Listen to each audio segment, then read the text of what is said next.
ঘাড়ে কারো গরম নিঃশ্বাস আছড়ে পড়ায় মৃদু কেঁপে উঠল তে, কিন্তু কিছু বলতে বা করতে পারল না, কারণ তার হাত পা মুখ বাঁধা, এমনকি চোখটাও বাঁধা। তে ভাবতে লাগলো ট্যাক্সিতে ওঠার পরের ঘটনা। সে বাসায় আসার উদ্দেশ্যে রওনা হয়েছিল, কিন্তু কিছু দূর যাওয়ার পরে তের মনে হলো তার মায়ের ওষুধ প্রায় শেষ। তাই সে একটা ওষুধের দোকানের সামনে এসে ট্যাক্সি থামিয়ে ওষুধ নিচ্ছিল, কিন্তু দোকানে যাওয়ার পূর্বেই তাকে কিডন্যাপ করা হয়। একটা চলন্ত গাড়ি চোখের সামনে এক পলকে উঠিয়ে নেয় তাকে, আর গাড়িতে উঠতেই চোখ মুখ বেঁধে ফেলে। কেউ একজন ধীরে ধীরে তের মুখের বাঁধন খুলে দেওয়ায় ভাবনা থেকে বেরিয়ে আসে তে। সামনের মানুষটাকে কাছাকাছি থাকায় পরিচিত ঘ্রাণ পায় তে। মুখ থেকে আপনা আপনি বেরিয়ে যায়, এমপি সাহেব। থেমে যায় সামনের মানুষটার হাত। কয়েক সেকেন্ড থমকে যায় সেই সামনের মানুষটা। তের চোখের বাঁধন খুলে দিল। অনেকক্ষণ চোখ পাতা তাকাই, প্রথমে কয়েক সেকেন্ড কিছু দেখতে পেল না তে। ধীরে ধীরে চোখের দৃষ্টি পরিষ্কার হলো তার। নিজের খুব কাছে পরিচিত একটা মুখ আবিষ্কার করলো তে। তার দিকে এক ধ্যানে তাকিয়ে আছে। জাঙ্কুকে এভাবে তাকিয়ে থাকতে দেখে গলা ঝাড়ল তে। চোখ সরিয়ে নিল জাঙ্কুক। ধীরে ধীরে তের হাতের বাঁধন খুলে দিতে লাগলো। তে অস্থির কণ্ঠে জিজ্ঞেস করলো, এমপি সাহেব, আপনি আবার আমাকে কিডন্যাপ করিয়েছেন? জাঙ্কুক মনোযোগ দিয়ে দড়ির গিট খুলতে খুলতে বলে, হ্যাঁ করিয়েছি তো।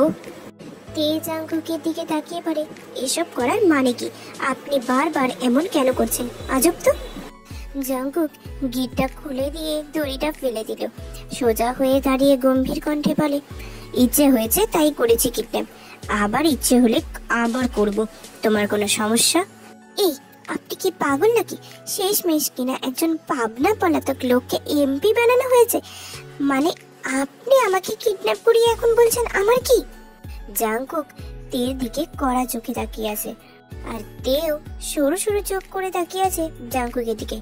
জাঙ্কুকে এখনো সেই অনুষ্ঠানে পরা পোশাকে দেখে ভাবলো, লোকটা কি অনুষ্ঠান থেকে বের হয়েই আমাকে কিডন্যাপ করার পায়তারা করেছে নাকি? দেখি তো মনে হচ্ছে এরকমটাই। তখন তো এমন ঢং করলো যেন আমাকে চিনেই না। জাঙ্কুক থেকে কড়া লুক দিয়ে রুম থেকে বেরিয়ে গেল। জাঙ্কুক বের হতেই পুরো রুমে চোখ বুলালো তে। আজকে সে আগের রুমটাই নেই, আজকের রুমটা আরো সুন্দর। দেখে কোনো বাংলো বাড়ির বিশাল রুম বলে মনে হচ্ছে। সম্পূর্ণ রুমে দামি দামি জিনিস দিয়ে সাজানো। তেকে একটা চেয়ারে বসিয়ে রাখা হয়েছে। 2 মিনিটের মাথায় জাঙ্কুক আবার ফিরে আসে, এসে হাঁটু গেড়ে বসে তের সামনে। তে অবাক চোখে জাঙ্কুকের দিকে তাকিয়েছে। ঠোঁটে জাঙ্কুকের হাতে ছোঁয়া লাগতে কেঁপে উঠল তে। সরে যেতে চাইলেও নড়ার শক্তি যেন হারিয়ে গেছে তার। জাঙ্কুক আপন মনে কিছু একটা লাগাচ্ছে তের ঠোঁটের কোণে।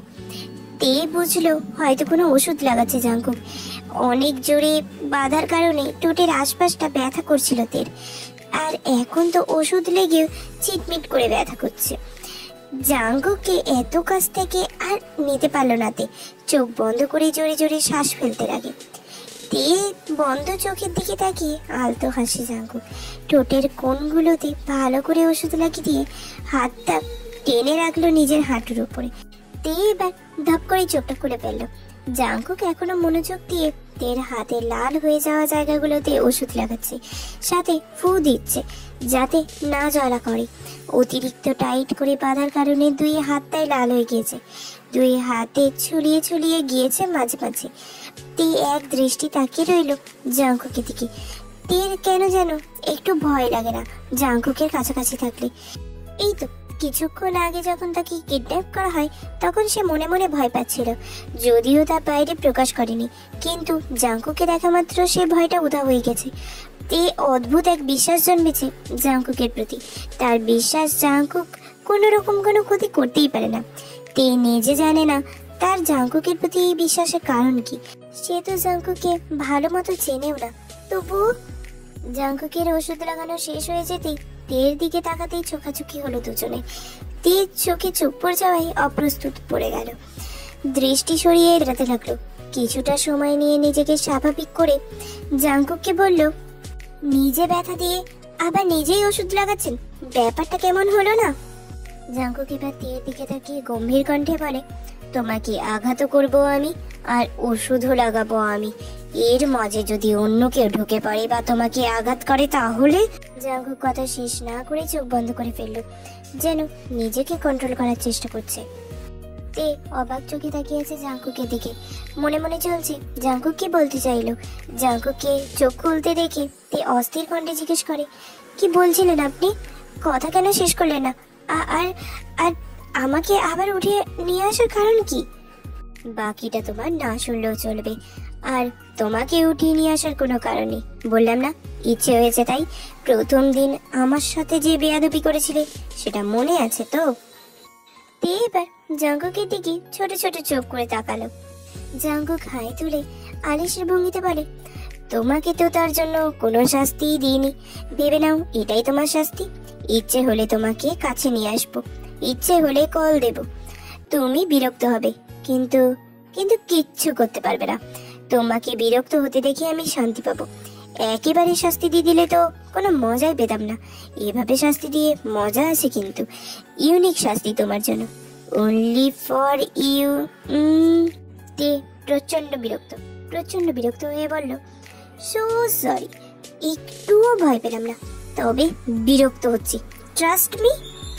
জাঙ্কুক সরু চোখে তাকালো তের দিকে। তুমি অদ্ভুত মেয়ে, মিস অদ্ভুত চোখওয়ালি, একেবারে তিতা করলা। মুখটা খুললেই করলার রস ঝরে ঝরে পড়ে। নিজের বান্ধবীর কাছ থেকে তো কিছু শিখতেও পারো। কি সুইট মেয়েটা। হ্যাঁ, আমি তিতা করলাই।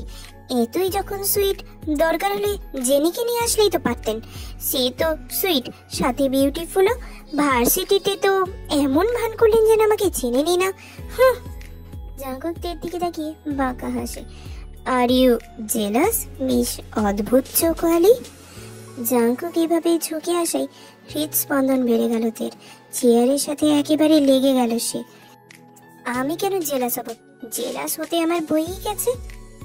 জাঙ্কুক এবার শব্দ করে হেসে দিল তের কথা বলার স্টাইল দেখে। জাঙ্কুককে হাসতে দেখে নাকের পাটাটা ফোলালো তে, গাল ফুলিয়ে বলে, আপনি জানেন আপনি একটা চরম লেভেলের অসভ্য লোক এমপি সাহেব।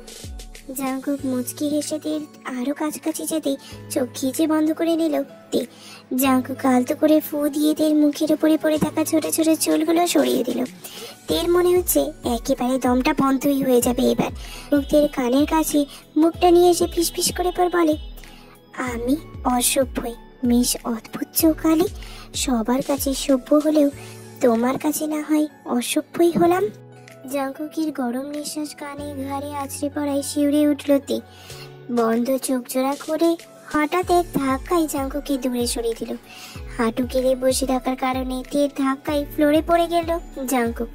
যদিও ব্যথা লাগেনি, তবুও চোখ লাল করে জাঙ্কুক তের দিকে তাকালো। রাগী কণ্ঠে বলল, তোমার সমস্যা কি মিস অদ্ভুত চোখওয়ালি? একদিন ধাক্কা মারো তো একদিন পেটে গুটা মারো। আমাকে আঘাত করার ইচ্ছে আছে নাকি তোমার? তে চেয়ার থেকে দাঁড়িয়ে চোখ মুখ খিচে বলে, ওই লুচু এমপি, ওই আপনি বারবার আমার কাছে আসেন কেন? হ্যাঁ, আমি কি আপনার রেজিস্ট্রি করা বউ নাকি যে এভাবে কাছে আসেন? একদম আমার কাছে আসবে না, খবরদার। জাঙ্কুক হাত ছেড়ে উঠে দাঁড়ালো।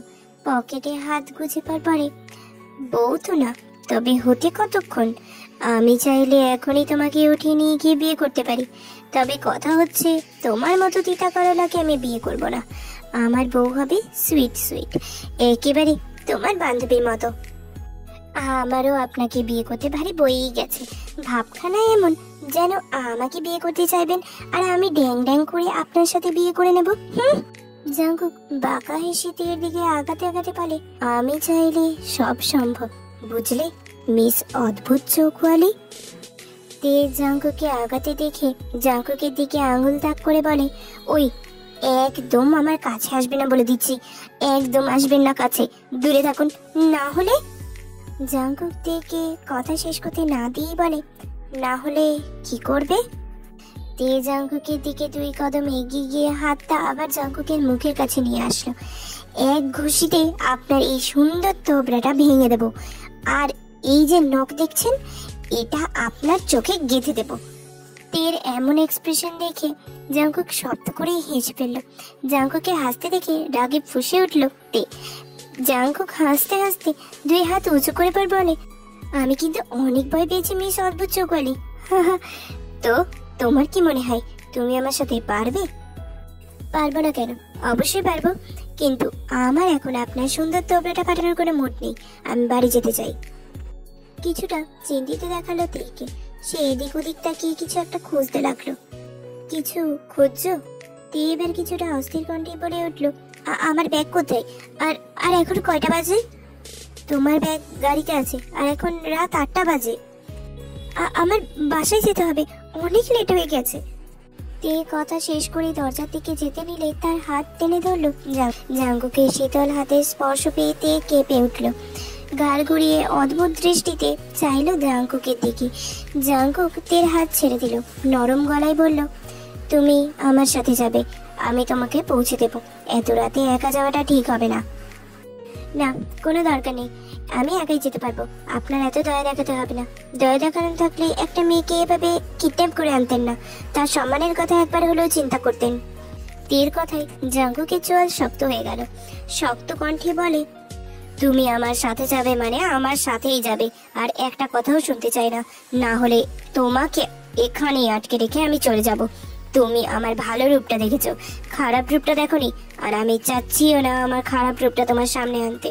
ভালো চাও তো টেরামি বাদ দিয়ে আমার কথা মেনে নাও। তে রাজি হয়ে গেল জাঙ্কুকের সাথে যেতে। সে ভেবে দেখেছে আসলেই এখন একা যাওয়াটা তার জন্য ঠিক হবে না। সে কোথায় আছে তাও সে জানে না, তাই জাঙ্কুকের সাথে যাওয়াটাই ঠিক হবে বলে মেনে নিল। গাড়িতে বসে আছে জাঙ্কুক আর তে। জাঙ্কুক মনোযোগ দিয়ে নিজের ফোনে কিছু একটা দেখছে, একবারও তের দিকে তাকাচ্ছে না, আর না কোনো কথা বলছে। সামনে ড্রাইভার আর জাঙ্কুকের গেট গার্ড বসে রয়েছে। তে সমানে উসখুস করছে। জাঙ্কুক কি তার কথায় কষ্ট পেল নাকি? না হলে আগের দিন তো এভাবে চুপচাপ বসেছিল না। তে আর চোখে তাকালো জাঙ্কুকের দিকে, মনে মনে বলতে লাগলো, আচ্ছা এমপি সাহেব কি আমাকে পছন্দ করেন? তার কথায় বার্তায় আমার প্রতি করা আচরণে কেন যেন মনে হয় উনি আমাকে পছন্দ করেন। কিন্তু এটা কি আদৌ সম্ভব? কোথায় উনি আর কোথায় আমি? ওনার সাথে আমার কোনো দিক থেকেই মেলে না। আচ্ছা এমন নয় তো উনি এসব ইচ্ছে করেই করছেন যাতে আমি ওনার প্রতি দুর্বল হয়ে পড়ি? হ্যাঁ, এমনও হতে পারে উনি আমাকে নিজের প্রেমের জালে ফেলে প্রথম দিনের করা অপমানের প্রতিশোধ নিতে চাচ্ছেন। হতেই পারে। তে এসব প্রেম প্রীতির চিন্তা বাদ দে, এটা ওনার কোনো চালও হতে পারে। আমাকে সাবধানে থাকতে হবে ওনার থেকে। এইসব বড় লোকদের কাজ, মেয়েদের মন নিয়ে খেলা। আমার মতো এত বিরক্তিকর মানুষের দিকে এমনভাবে তাকিয়ে থেকো না, প্রেমে পড়ে যেতে পারো।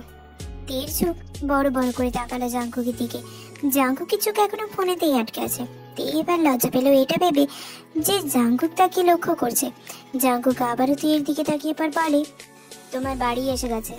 তে উইন্ডো দিয়ে বাইরে তাকিয়ে দেখলো আসলেই তার বাড়ি এসে গেছে, অথচ সে জাঙ্কুককে দেখে এতটাই ব্যস্ত ছিল যে খেয়ালই করেনি। এটা ভেবে হাড়ও লজ্জা পেলতে লজ্জা মিশ্রিত কণ্ঠে মিনমিন করে পর বলে, ধন্যবাদ। জাঙ্কুক যেন কথাটা শুনেও শুনল না, আবার নিজের ফোনে মুখ গুজলো। তে না চাইতেও খারাপ লাগলো জাঙ্কুকের এমন ব্যাপারে। সে ধীর পায়ে গাড়ি থেকে নেমে বাসা থেকে হাঁটা শুরু করলো। জাঙ্কুক ফোন থেকে চোখ উঠিয়ে উইন্ডো দিয়ে তে যাওয়ার পানে তাকিয়ে রইল। তে বাসায় প্রবেশ করতে জাঙ্কুক নিজের হেড গার্ডকে উদ্দেশ্য করে পর বলে, গার্ড আরো বাড়িয়ে দাও। আমি চাই না তে জানুক তার লাইফ রিস্কে আছে। আজ যা হলো তা যেন দ্বিতীয়বার না হয়। আমাদের আরো সাবধান হতে হবে। আর গার্ড এমনভাবে দেবে যেন তে টের না পায় তাকে কেউ পাহারা দিচ্ছে, সে যেন স্বাধীনভাবে চলাচল করতে পারে। গার্ড জাঙ্কুকের কথায় মাথা নাড়ল, মিনমিন করে বলে, স্যার একটা কথা জিজ্ঞেস করি। জাঙ্কুক অনুমতি দিতেই হেড গার্ড জিজ্ঞেস করে, স্যার এই প্রথম ফ্যামিলি বাদ দিয়ে অন্য কাউকে নিয়ে আপনাকে এতটা চিন্তিত হতে দেখলাম, উনি কি আপনার স্পেশাল কেউ? আমি জানি না সে আমার স্পেশাল কেউ কিনা, তবে তার কোনো ক্ষতি হলে আমি সহ্য করতে পারবো না। কেন পারবো না তার কোনো উত্তর আমার কাছে জানা নেই। তার চেয়ে বড় কথা হলো আমার কারণেই ওর লাইফ রিস্কে পড়েছে, তাই ওকে রক্ষা করা আমার দায়িত্ব। যাকে এইসব বাদ দাও, সবাইকে কি গোডাউনে আনা হয়েছে? গার্ড হ্যাঁ সূচক মাথা নাড়াই।